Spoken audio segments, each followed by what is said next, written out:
Subscribe to our YouTube channel and press the bell icon to get the latest updates. So thank you very much for coming here. Thank you for having me. And let me start by just recapping what we talked about the last time, because that's where I'll take off. Essentially, India has slowed considerably, certainly from the go-go years before the financial crisis, but even from the 9% growth we had in the first quarter of 2016. Investment, as I pointed out last time, has been slowing for a long time, but most recently, consumption growth has also slowed, and consumption was holding up growth in the economy. Now, where do you trace this back to? Clearly, we have legacy problems which haven't been solved. The financial sector hasn't been fully cleaned up. Power sector stress, power plants brought on into operation, but without the feedstock or without purchase agreements, that stress has also not been fully resolved. But the real problem is that we haven't also generated strong sources of growth, new sources of growth, in part because we haven't focused on improving the quality of and access to factor markets such as land, labor, logistics, power, and to some extent finance. The point here is that we had this debate the other day about whether it was the twin balance sheet problem that was the entire problem. And my argument is, yes, that's a manifestation of the problem, the fact that the financial sector is in stress. But the reason it is in stress is because we haven't generated sufficient growth more broadly, and we haven't done the reforms that would alleviate some of these stresses. And therefore, you should see it as a symptom rather than the sole cause, that it is contributing to stress, but it's not everything. And so what all this lack of reform, especially since 2004, since the end of the last NDA regime, is doing is holding back investment, reducing job growth, and reducing income growth. Thereby, if you're trying to hold up consumption, it pushes households into increasing borrowing and sometimes into reducing consumption, as we've seen most recently. Now, in this process, we've had, tipping factors like the ill-conceived demonetization and the poorly executed GST rollout. These have contributed to a slowdown, and you can see it in the data that it's been further hit by these factors. Now, the real problem in India is, even while growth itself is slowing, the government has been fairly successful, as we talked last time, in expanding its welfare programs. The new welfareism, as Arvind called it, has been fairly successful, which in a sense gives it a lot of political capital amongst people. But you can't keep spending without generating revenues, and revenues are generated by growth. So something will have to give. We already see a very stressed fiscal, that's what I talked about. But in this environment of low growth, there's tremendous pressure on the government to increase spending in order to give a fiscal stimulus, and there's very limited space to increase that spending. And eventually, something has to give. Either your spending on welfare has to give, or you'd better generate stronger growth. So what I want to talk about today is really the political economy of what's happening in India, and hopefully a political economy alternative. So the first question I want to ask is, with all the hopes that were imbued in the first Modi government, why are we here?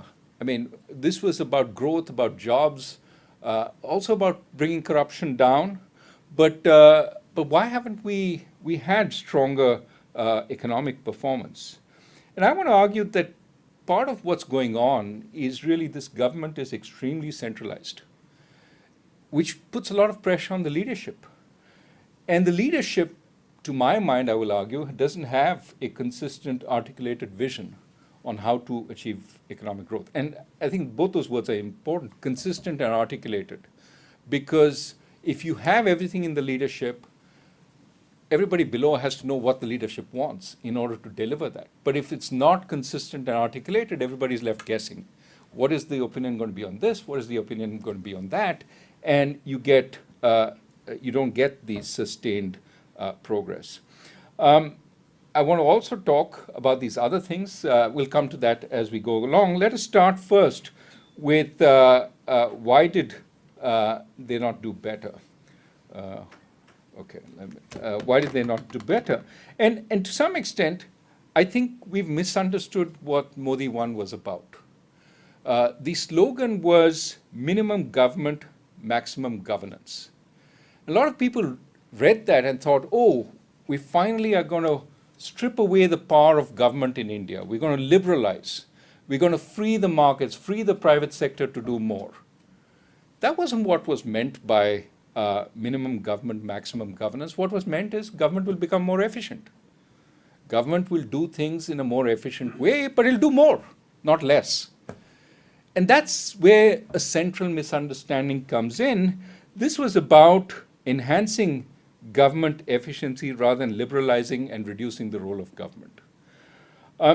Indeed, what has instead happened is much more centralization of power, not even in the central government, but within the central government in the Prime Minister's office.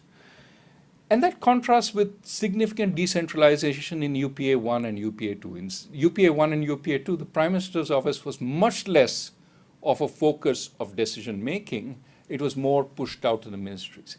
Neither that kind of extreme decentralization nor the extreme centralization seems to be particularly effective in India. What you need is something in the middle. Perhaps the Vajpayee government had that middle ground where the ministers had some power, but also the Prime Minister's office had some power. So today what we have is a PMO which essentially works through the bureaucracy. The ministerial level often, not always, but often is bypassed. And ministers are disempowered for the most part. And unfortunately, the bureaucrats, are, this is a caricature, and obviously there are many exceptions, but are typically unwilling to take decisions on their own, and typically don't have strong ideas for serious reform. More of the same, a little better, is probably what they often want to do. But the bureaucracy's effectiveness has been diminished even further by the fact that in parallel, India has been running a campaign against corruption, against the bad deeds of the past, which means many vigilance actions against past bureaucrats. For a bureaucrat today, then there is no significant upside to taking important actions if in fact you can be subject to a vigilance inquiry by the next administration, unless you think this administration is going to last forever. And this is particularly brought to the forefront, as I talked about last time, when you single out particular bureaucrats from the last administration for action, not because the actions are problematic, but because they get caught up in the political crossfire. So in this environment, everyone's looking up for orders. But the Prime Minister's office has basically limited capacity, even if they're perhaps the most hardworking sort of lot in government, working 24/7, there's only limited capacity. And so what happens is, as the Prime Minister's office sort of changes attention, something that was on the front burner goes onto the back burner until, again, it gets brought to the forefront. Now, this would be okay, this kind of, if maybe you gave more guidance about where we were going to the bureaucracy. And I would argue there is a lot of uncertainty about the overall economic vision at the top, people's view of what that vision is. Maybe there is a vision up there which is quite coherent, but we don't know about. And there's mixed follow-through below. And this is compounded by the limited coherence in actions. And this contrasts with a very, very strong and very clear political vision. So you have a strong political vision, which is delivering all that it said it would, and you have an economic vision, which is a series of programs. They don't amount to an entire economic vision. What is the underlying economic vision, especially when you get to the production side and move away from the welfare side. So are you more for markets or are you more for the state? Are you more protectionist? Are you more open? Are you more liberalizing? Are you more populist? You can find examples of each of these. Now, every government has examples of each of these, but there's no articulation. Where are we going to put more weight? This or that? So if you want to make, for example, India more open and do more production in India, well, economists would say, well, that means you have to bring down tariffs, because much of production for the globe is importing a lot, adding your value, and then exporting it. That means a low tariff regime. So, but on the one hand, we say we want to make for the world. On the other hand, we have a lot of uncertainty about tariffs, with them raised and lowered. We used to be lowering them steadily. Now we've been raising them recently. Now, again, the lack of a consistent vision would be okay if lowered down. The sort of if it wasn't, everything was not so centralized. You have different sort of ministries doing work, that could be okay. You can't have centralization and not have that clear vision up there of where you want to take the economy. And what instead we have then is everybody's looking on top. There are no ideas, systematically being generated below, which means the top has to come out with bold ideas every so often. But because those ideas haven't been tested broadly, they come out of the blue and sometimes can be seriously problematic. Demonetization was perhaps a classic version of that, which also means that even when there are these strong ideas put out, let's kill India, let's clean India, the Swachh Bharat program, the follow-through is also very, very narrow. So bureaucrats are very good at following orders. Clean India, Swachh Bharat means build toilets. So they build toilets. Now, whether they're used or not, different question. But there are a lot of toilets which are built. Now, to be fair, and this is what I said last time, a fair number are being used. This is moving in the right direction. But it would be better if we had a broader concept of we were going to improve sanitation and this is all that we need to do. And that was the focus of the broader program, rather than numerical target, how many toilets have you built and how many zones are total defecation free, which there has been a lot of debate about. Similarly, I think on the bank accounts opened, that was a program, the Jan Dhan program. Again, strong orders to the public sector banks, open the bank account. But nobody said the bank account had to be used. And so as the bank accounts were opened, down the line, we figured out a fair number of them had zero balances. Nobody was actually using them. So then you build in the infrastructure. Maybe this is the right way to go. Put the bank accounts in place and then figure out over time how they would be used. But perhaps a better way is to think about the broader ecosystem and put that in place. But that requires broader thinking, not necessarily by the top, but by everybody around it. And that doesn't happen because these ideas come out of the blue.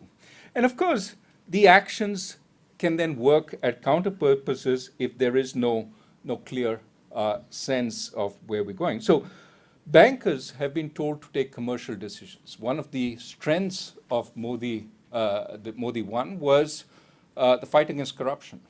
And part of the fight against corruption was bankers would no longer be told by the ministry, here's who you have to lend to. The phone calls from the ministry would cease, and all decisions would be taken on a commercial basis. That was a good thing. But at the same time as they told that, there are new programs that are imposed on them, such as the Mudra scheme, which is about lending to MSMEs. And each branch is given a target. You have to make so many loans of this kind and that kind.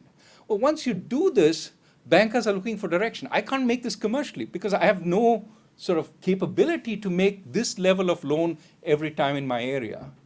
And so almost surely this kind of thing becomes politicized quickly. If you can't make it on commercial decisions, what criteria do you use to make these decisions? for a while, there was a distinction that the government tried to make on this kind of lending. These kinds of programmatic lending was called intervention. And the government reserved the right to intervene, but said it would not interfere. Interfere was making a phone call saying, give it to my friend. So that was beyond the pale, but intervention was okay. The problem is intervention, when it is based on non-commercial principles, what will it be based on? If it's not based on commercial principles, then it becomes based on, political principles. And where do they come from? It creates a vacuum in which, it's not lending to my friend, but lending to the constituency that I like, or lending to the political affiliations that I like. That becomes problematic. Those loans, the loans to the small and medium sector, are now in trouble, which is why the RBI is now exercising forbearance over them. And the problem with exercising forbearance is it doesn't reduce the number of bad loans, almost always increases it. And not only is this a problem, but now we're going towards even less commercial principles. We're going back to the era of loan mailers. Make loans, just call everybody in and make a lot of loans. I think the banks are still trying to take decisions based on commercial principles. Let's hope they can succeed. Similarly, in this place where there's a lot of centralization, but you're trying to work through the bureaucracy, you need bureaucrats to take clear decisions. As I said, one of the problems is that at the same time as you're telling them to take decisions, you're also going after past bureaucrats who took decisions and asking them why they did that. Particularly problematic is that even senior officials are now being probed, sometimes without upfront evidence that anything seriously bad happened. I do worry that a current former finance minister has been held in jail without trial for now over a month. And I'm not saying I know anything about the whether there is some activity that requires at some point he will be indicted on that. But what is clear is thus far there has been no actual trial, and he has been held in prison for a long time without that. And the reasons for holding him keep changing, which suggests that there is no clear reason why this is happening. This is worrisome. Let me leave the issue of civil liberties and so on aside, but from the very point that you're trying to run a government in which you want people to take clean decisions, but the protection for decisions that until it is shown to be something which was outside the law, you have the protection of not going to jail. Even for a former finance minister, that is being violated. So this is a very worrisome development. Similarly, we want to attract foreign direct investment, but we keep moving tariffs up and down, not a good regime in which to attract foreign direct investment. So this leads to the question, can India be run from the top? And I would argue it's easier to run a state from the top. But when you run a country from the top, it becomes much harder because you've got to create an overall framework for operations and then decentralize the decision making so that not just your ministries, but further down to the states so that people can actually do what they need to do. For India to be run from the top, it's become too big an economy to do that. And unfortunately, the experience so far is it simply doesn't work. So let me then go to the next question. So do people really care? After all, Modi too came back with an enormous majority. Is that a sign that India's public doesn't care about economic performance? And I want to go back to, let us not dismiss some of the good things the Modi government did. It wasn't about growth, but it was about public distribution. And that some of those things worked really well. I think what the public experienced was good enough for it to re-elect the Modi administration. But what the Modi administration did in economic performance is not sustainable. And therefore, unless it changes, we're going to have problems down the line. So that's the point I'm going to make. So, I mean, I think Ashu is doing some serious work on voting behavior. So think of what I'm going to say as conjectures as to why the Modi's two came in with such a large majority. Well, clearly, Prime Minister Modi stood out with a relatively clean public reputation, despite allegations such as the Rafale deal and allegations of closeness to certain business houses. His reputation, I think, publicly, and Ashu's work may tell on this, was of a clean administration. The allegations simply did not stick. Second, I mean, in the nature of most populist governments, there was a strong attack on the elite and a sense that the government was with the ordinary people, and this helped sell unorthodox policies like demonetization widely. So again, evidence that Abhijit has done through surveys suggests a lot of people, even though they were personally harmed by demonetization, thought it very good because it was also an attack on the elite which did not pay taxes. Furthermore, and this is the point I showed with the graphs last time, consumption growth supported by borrowing and transfers, as well as the household-friendly measures like the cooking gas, free cooking gas, really gave people a sense they were better off. Despite the fact that unlike NDA 1, there were few deep reforms that liberalized growth and markets, in terms of distribution, this was a step forward, including the direct benefit transfers and so on. So there was some benefit, at least on one side, and that worked very well. And of course, the administration had a superb command over social media, which helped sell the government's performance widely, even while adverse developments were buried. So, even today, you see that WhatsApp messages going around saying 5% growth. This is wonderful. We're growing wonderfully well, not recognizing that 5% growth is a big come down and effectively is much lower than India needs to employ its many youth. But 5% growth is now the new Hindu rate, which is fine. That's the kind of messaging which works quite well. And of course, we know that in the election itself, at a very critical point in a classic populist nationalist move, we changed the dialogue from a dialogue on economic performance to a dialogue on national security. Which then takes me to the question of, what about national security? Is this kind of administration good for national security in the direction that we're going? And certainly in the second administration, we have emphasized majoritarian issues like triple talaq, like Kashmir.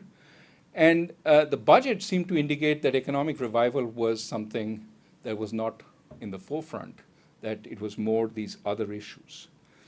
And, I want to put my cards on the table. I don't believe that the majoritarians actually improve national security. They weaken it because they want national integration on their terms.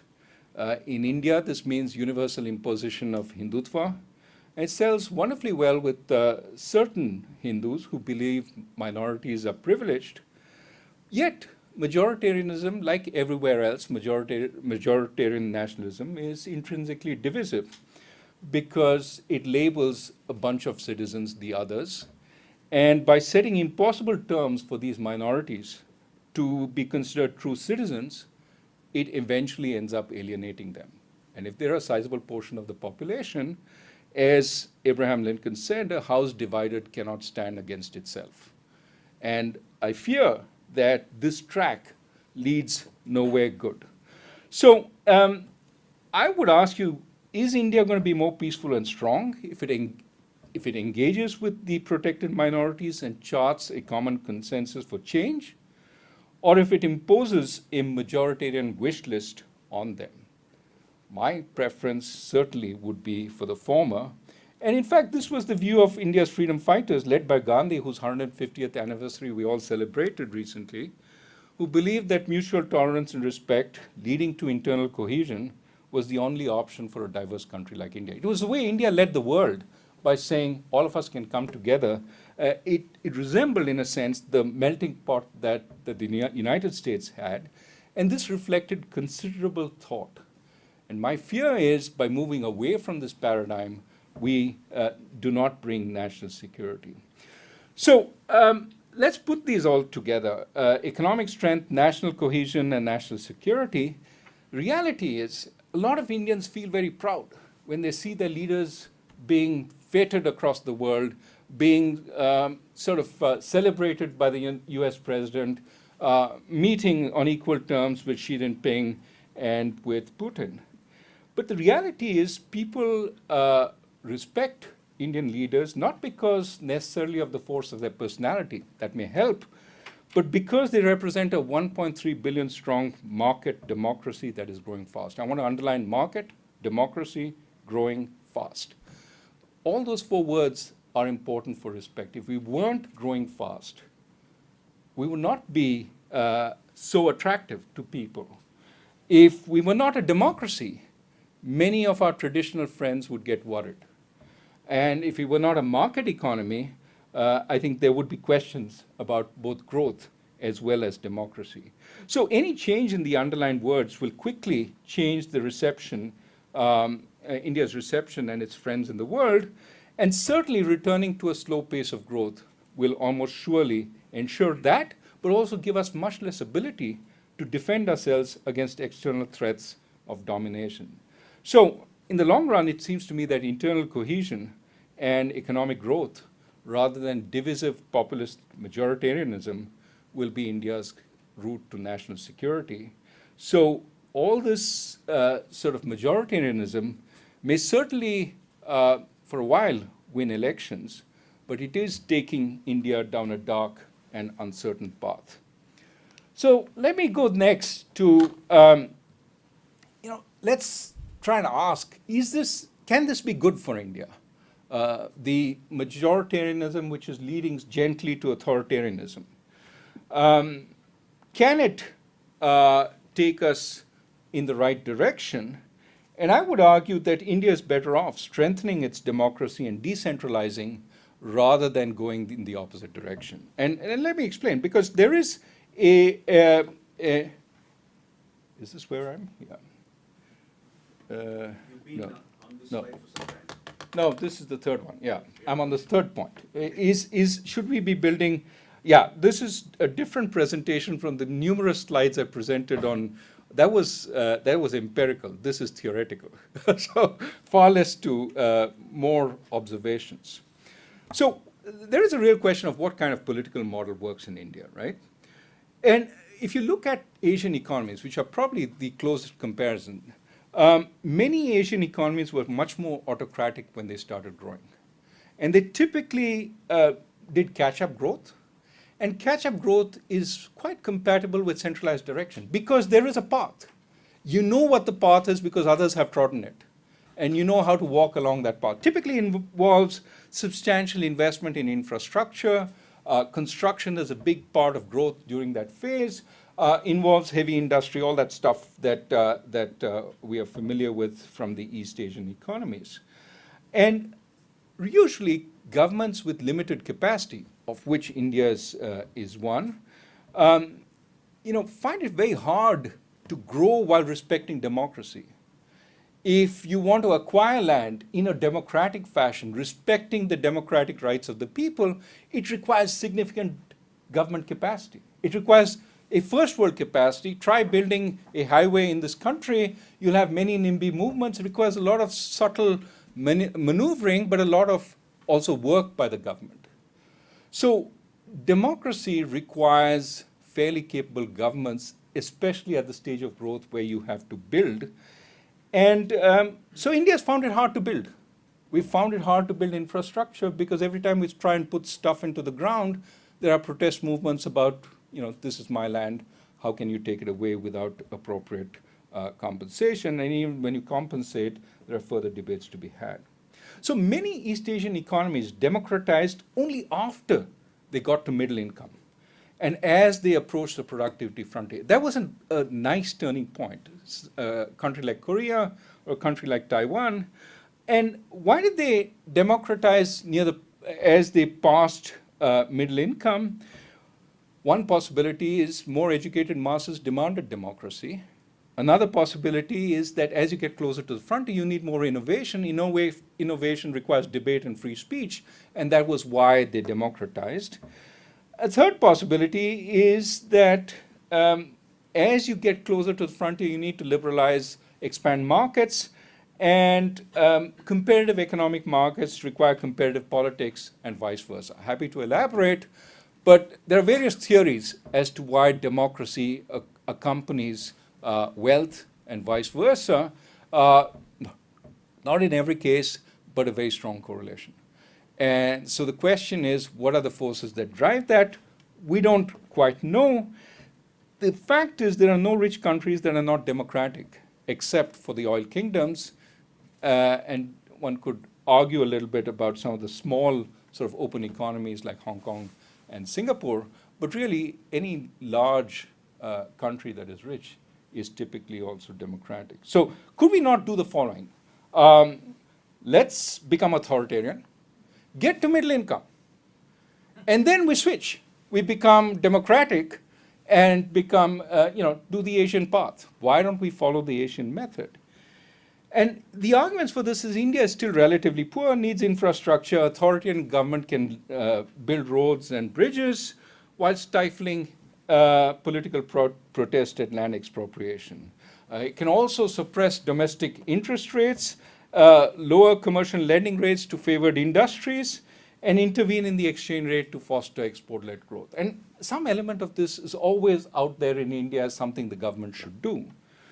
And then once you've done all this, a la China, hopefully a la Taiwan and Korea, you democratize at that point, and you've reached middle income. After all, what do people want? They want a full stomach first, after which they start worrying about freedom. So isn't this the way to go? I mean, this seems like a nice fairy tale, but it is a fairy tale because it's not always this path that you follow when you're authoritarian. You don't necessarily follow the successful East Asian path. There's also the Latin American path you could follow, which is a lot less happy when it has been followed. So let me talk a little bit about that. So, given where India is, I would believe, given the experience of democracy, given the experience of populism, we are more likely to embrace the Latin American model, where there is a lot of populist spending to buy legitimacy for authoritarian governments. So we will spend a lot, and in order to foster this spending, we will probably go from fiscal problem to fiscal problem, as the Latin American economies have gone. We're probably more likely to do that than follow the East Asian model of consumption suppression and investment and export-led growth. And so is that a reasonable model, a viable model? No, it essentially has very low investment, a lot of consumption. It is, for a while, democratic, but it swings. And it swings from crisis to crisis. That's clearly not a model which is going to benefit our growth. And it's also a very poor model when you reach middle income because you've underinvested in your population, you've underinvested in your human capital, and you're not able to take growth further once you pass middle income and are at the frontier. So I would argue, even though it may seem India's democratic model and its institutions are at this point unsuited for where India is economically, I think it's the best we can do. And we should cherish and nourish these so that in a while, when we reach middle income, we will actually have a better model, a better framework to grow rapidly from there. And this is basically saying that India needs to strengthen its democracy and its institutions rather than giving in to the allure of authoritarianism. Democracy, we sometimes are satisfied that we have good, strong elections. Well, democracy is not just about elections. It's not just about how elections are conducted or how they're reported, but a lot of it is what happens after the election. As Fareed Zakaria, and I'm sure there's a big political science literature about this, democracies can be illiberal democracies. That's a fine term he coined, in which what happens after the election is not particularly democratic. So it's important that we preserve that sense of democracy. And I worry that India is going in the wrong direction at this point, that institutional checks and balances are weak in India. They've always been relatively weak, especially because the private sector is so dependent on the government.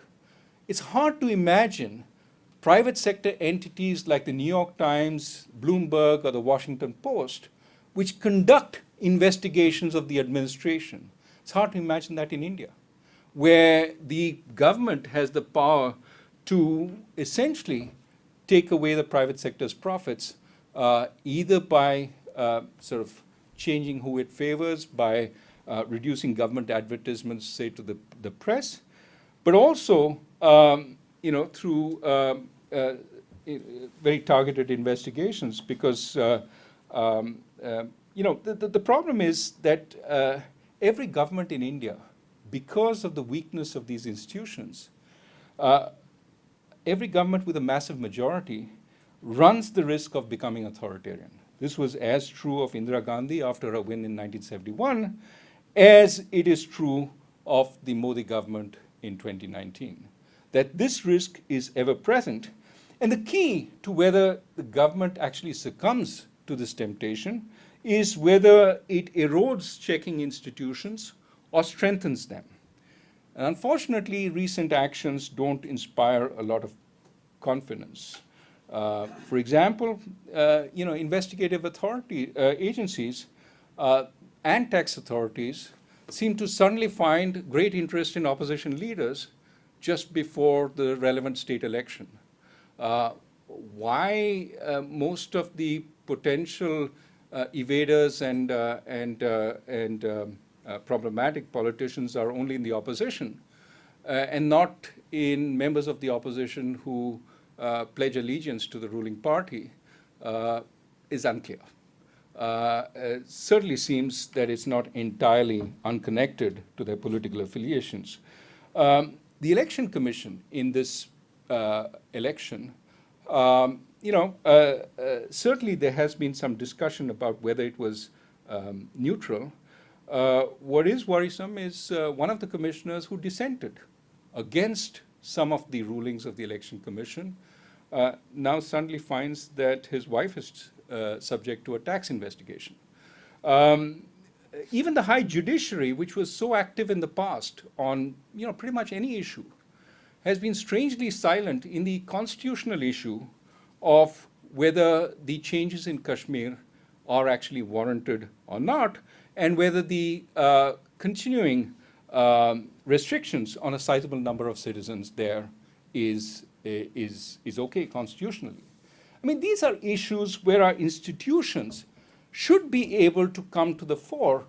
Take, for example, as somebody has pointed out, the contrast with the UK Supreme Court, which pronounced quite quickly on the suspension of Parliament and on the constitutionality of that. The issue of Kashmir is an issue of states' rights, which is, I can't think of a more important constitutional issue. And it's something that, the Supreme Court should pronounce on sooner rather than later. Of course, with due deliberation, but it is something that should be at the forefront.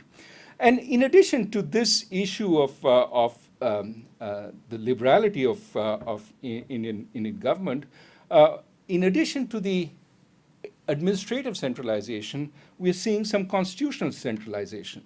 The constitution in India gave the center substantial powers because the big issue when India was formed was the unity of India. So the center has substantial powers, including the power to declare emergency, but these were necessary in an emerging nation. Over time, we have achieved that unity, and increasingly the issue is how do we manage all the diversity amongst the various regions, including different rates of economic growth, different languages, different beliefs, different ethnicities, and different practices. And decentralization offers a way forward from that rather extreme constitutional centralization that we had earlier, including offering a way to checking the power of the center and making us a more liberal economy.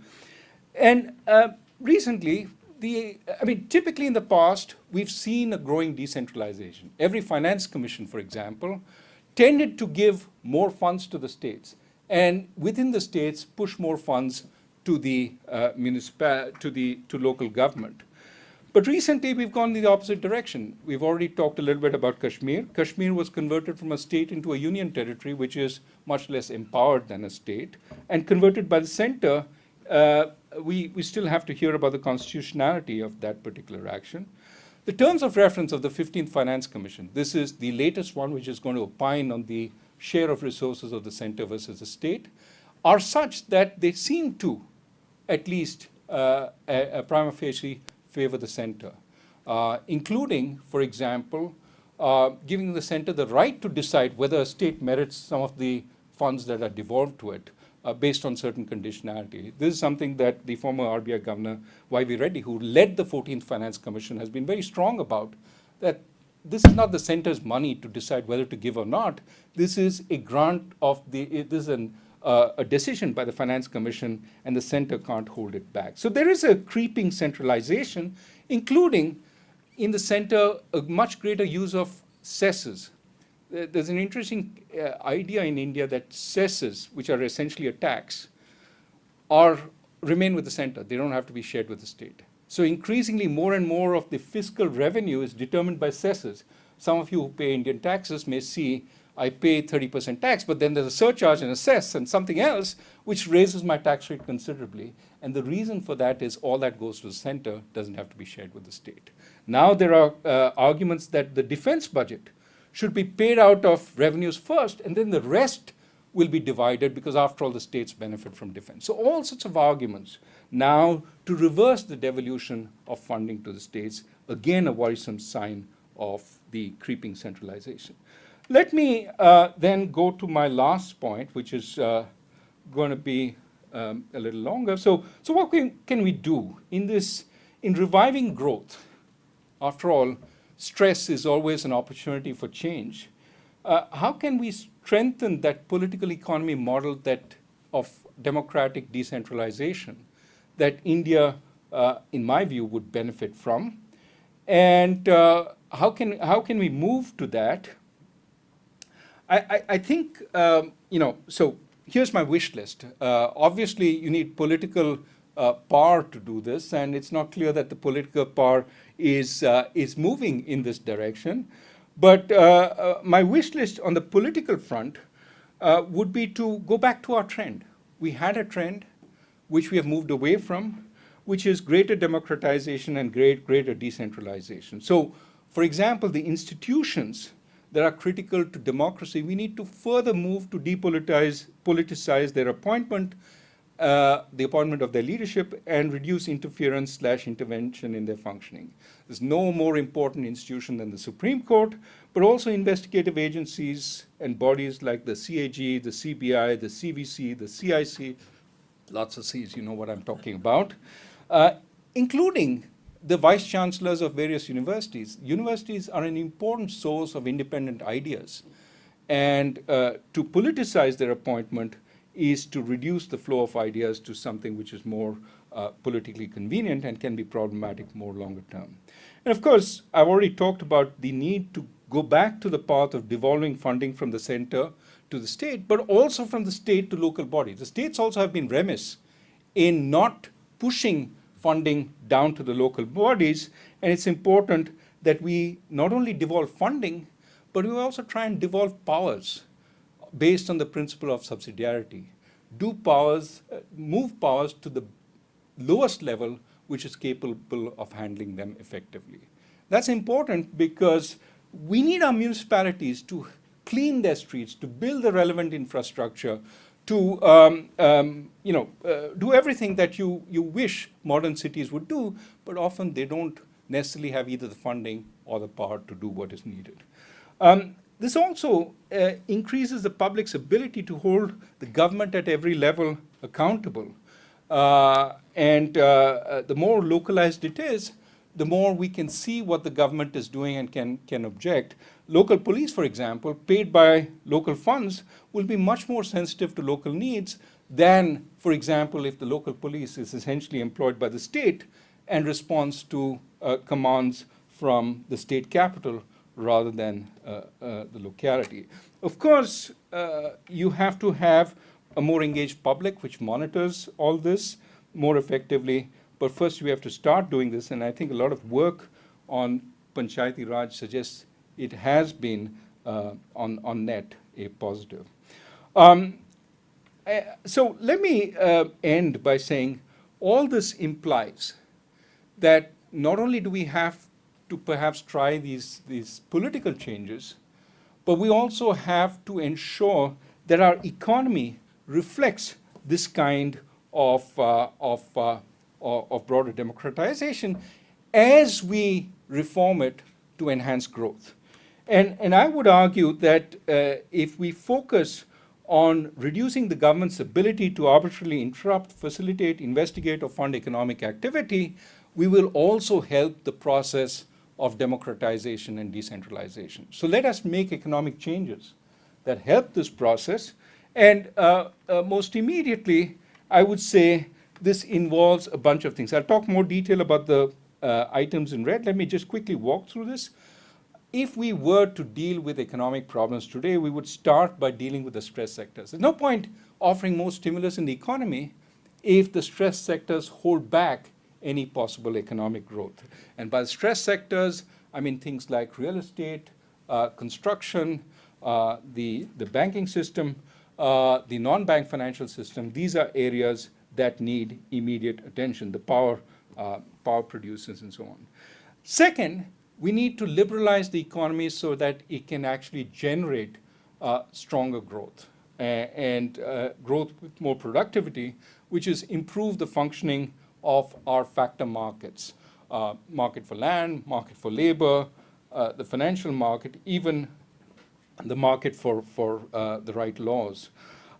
We also, obviously, in trying to foster this, should prune some areas where we regulate excessively and don't actually enforce the regulations appropriately, move it down to a minimum set of regulations that we actually do enforce. At the same time, there are other areas where we are woefully under-regulated. And typically, anybody who's been to the hill stations and sees the proliferation of the way housing is built will know that whatever zoning laws and whatever laws we have simply don't seem to function there. So we have to find ways to make it much more effective in the purpose, and the environment is something where this is quite important. In order to democratize, we have to reduce the public sector presence. Part of the reason governments in India have so much power is because they control financing. 70% of the banking system is in the hands of the government. There are also a number of state-owned companies. Life Insurance Corporation is under the thumb of the government. When you have so many ways of favoring some and disfavoring others, it is a temptation for any government. And it is the source by which you can affect people's actions. Of course, regulation is also another way.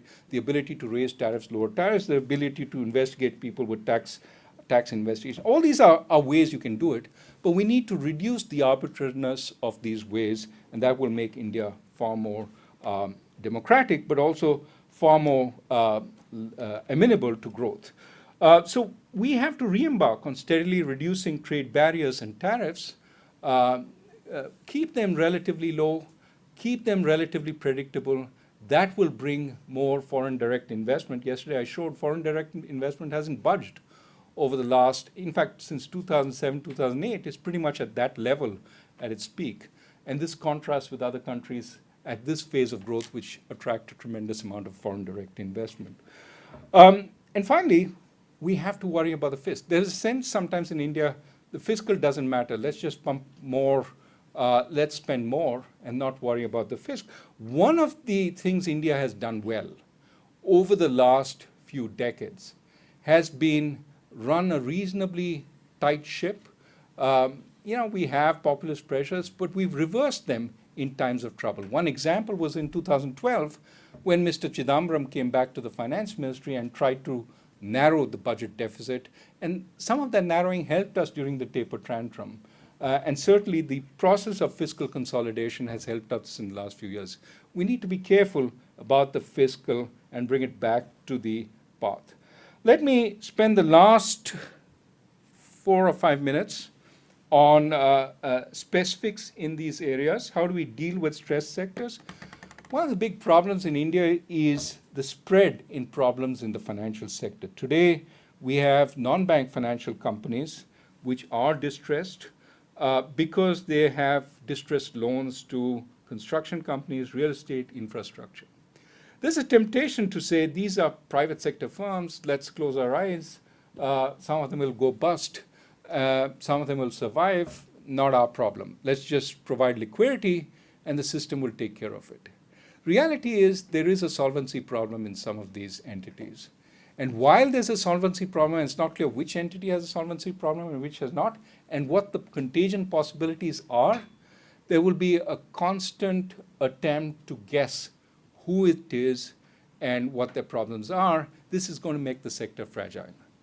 There is a need in such stress situations to prevent the problem from spreading for the government to come in through the regulator, look through the balance sheets of these companies, figure out which ones can be saved, which ones cannot, and figure out a way for the ones that cannot to put them in some form of receivership so that they don't serve as an overhang over the market. This is the classic game plan for distressed situations, even if it involves private sector firms, so long as these can be systemic.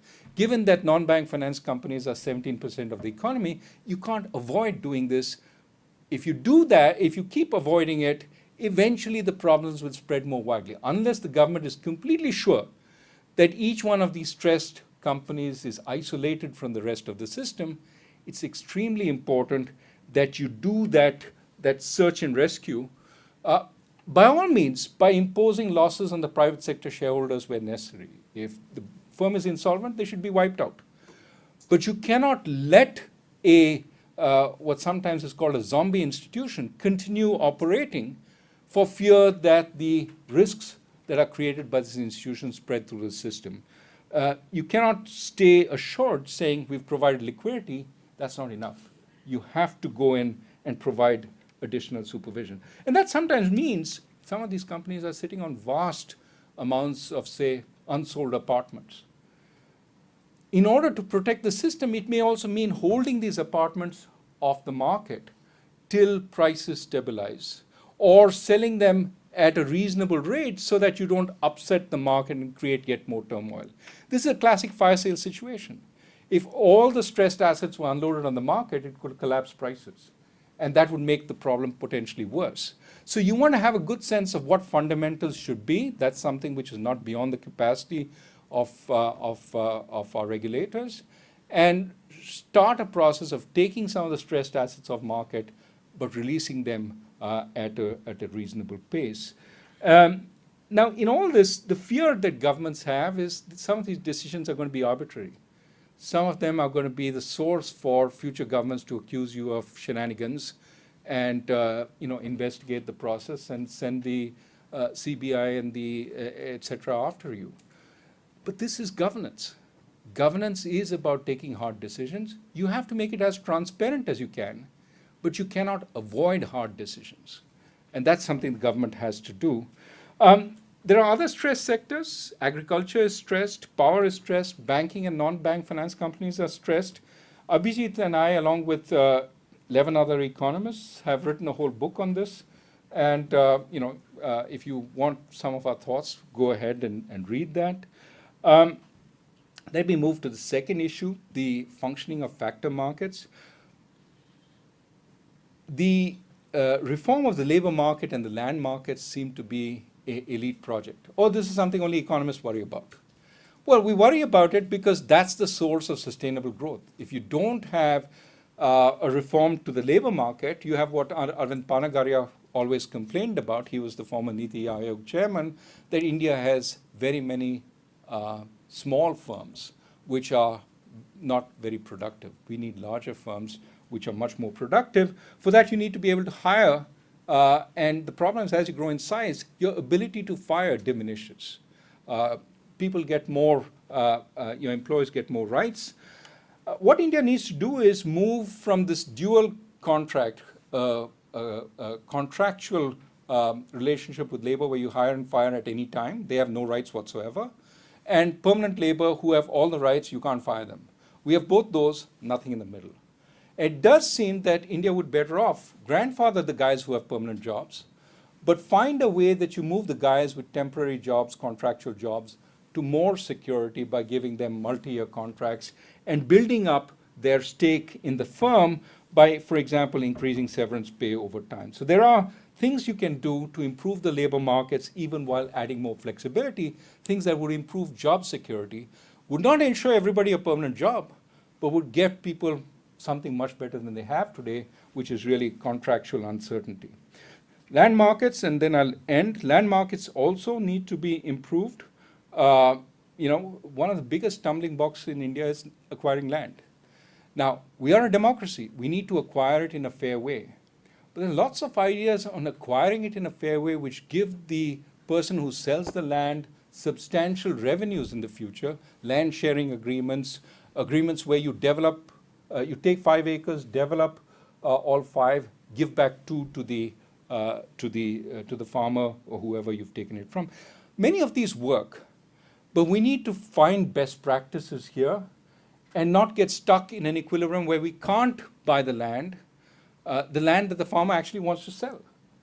But we can't buy it because we can't agree on a price which is reasonable and which is not subject to political intervention later. And we don't build those roads, airports, ports that we desperately need to get growth going, and even the public housing. I've talked a little bit about the public sector presence. I will, on tariffs and trade barriers, I would say what we need is certainly a focus on making India more export competitive, but we can focus not just on manufacturing, but non-traditional exports like education. Improving our education institutions and getting students from the rest of the world would be a way of exporting. Similarly, healthcare. We can provide doctors to the rest of the world. We now export them. Why not export Indian services by getting patients to come into India? That means make their experience much easier. Tourism is, of course, a big service factor. And finally, even for manufacturing exports, we need a more transparent, institutionalized process for changing regulations and tariffs on investors.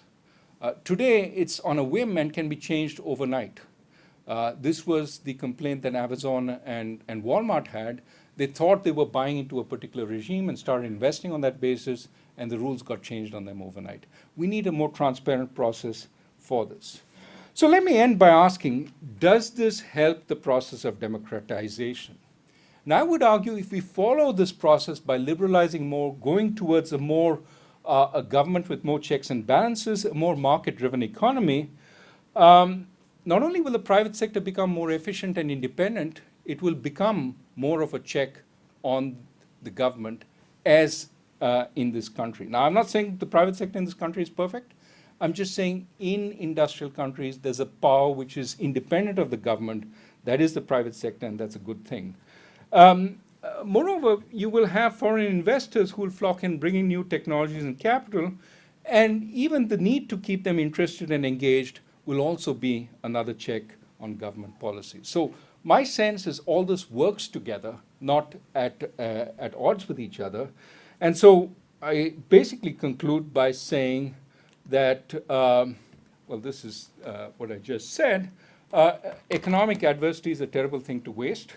It offers the scope for substantial reforms if there is a will. Now, the current government has a tremendous majority, and on its own, it can decentralize more while strengthening institutions. There is no outside pressure to do that, but it would be a good thing in my view.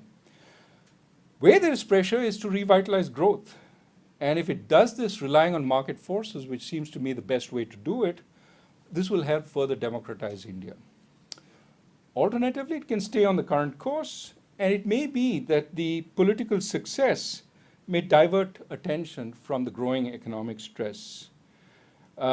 However, this is something which may eventually prove unsustainable because without stronger growth, the distributive policies, which are so important to this government, will overwhelm revenues, driving the economy into a hard corner. So time will tell what the government chooses. I hope it chooses the right thing. Thank you.